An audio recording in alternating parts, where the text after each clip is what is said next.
Mapagpalang araw sa ating lahat. Ako ang inyong lingkod, Elijah Paulian Valdez, at welcome sa ating daily devotions. Ang ating verse for the day ay nasa Micah chapter 5 verse 2. Sinasabi dito na, sinabi ni Yahweh, ngunit ikaw, Bethlehem, Ephrata, bagamat pinakamaliit ka sa mga angkan ng Juda, ay magmumula ang iyong angkan ng isang mamumuno sa Israel. Ang kanyang pinagmulan ay buhat pa noong unang panahon pa. Kung sa tingin mo ay mahina, maliit o hindi gaanong mahalaga, tandaan na si Jesus ay bumabangon mula sa isang lugar ng kalabuan. Kung pakiramdam mo ay mahina, hindi sigurado at hindi kilala, kuhain mo ang iyong lakas mula sa Diyos. Ang Diyos ay dalubhasa sa pagpapalaganap ng biyaya sa mga taong hindi karapat-dapat. Natutuwa siyang gumawa ng magagandang bagay sa pamamagitan ng huling pipiliin ng mundo. Ang mga Kristiyano ay dapat marutong kumilos ng may tunay na kababaang loob ni Jesus. Si Jesus ay kilala sa maraming bagay, ngunit ang kababaang loob ay marahil ang kanyang katangian. Si Kristo ang kaluwalhatian ng Diyos, pantay sa sukat at nakikibahagi sa parehong pribilehiyo. Gayunpaman, siya ay naging isang tao at iniiwasan ang mga pribilehiyong iyon na manirahan kasama natin sa lupa. Siya ay naging isang lingkod at sa kanyang panahon sa lupa ay ipinakita sa atin na walang mas mataas sa pagtawag. Nakikita natin ang pagpapakumbaba ni Jesus bilang isang lingkod na nagpapatuloy ng simulan niya ang kanyang pampublikong ministeryo. Siya ay naglalakbay ng bahagya kasama ang kanyang mga kasama. Kinuha lamang ang kailangan at pumapasok kung saan siya tinatanggap. Pinaglilingkuran niya ang mga pamilya at komunidad na kanyang tinutuluyan. Hindi kumukuha ng anumang bagay na higit sa talagang kinakailangan at namatay siya sa krus.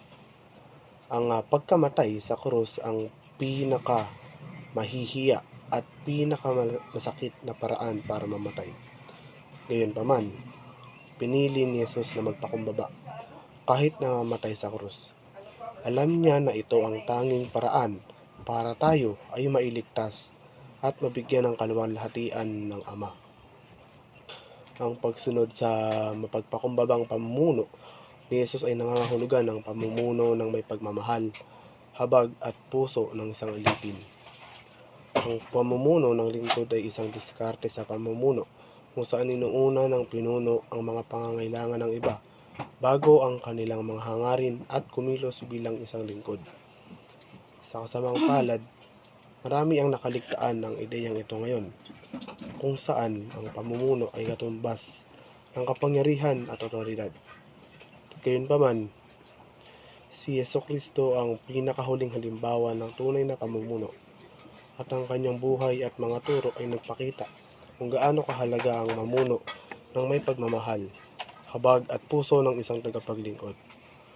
Sa dumaraming pangangailangan para sa mga tunay na pinunong tagapaglingkod upang gabayan ang kaharian ng Diyos, ang mga tinawag sa mga posisyon sa pamumuno ay sa kaharian ng Diyos.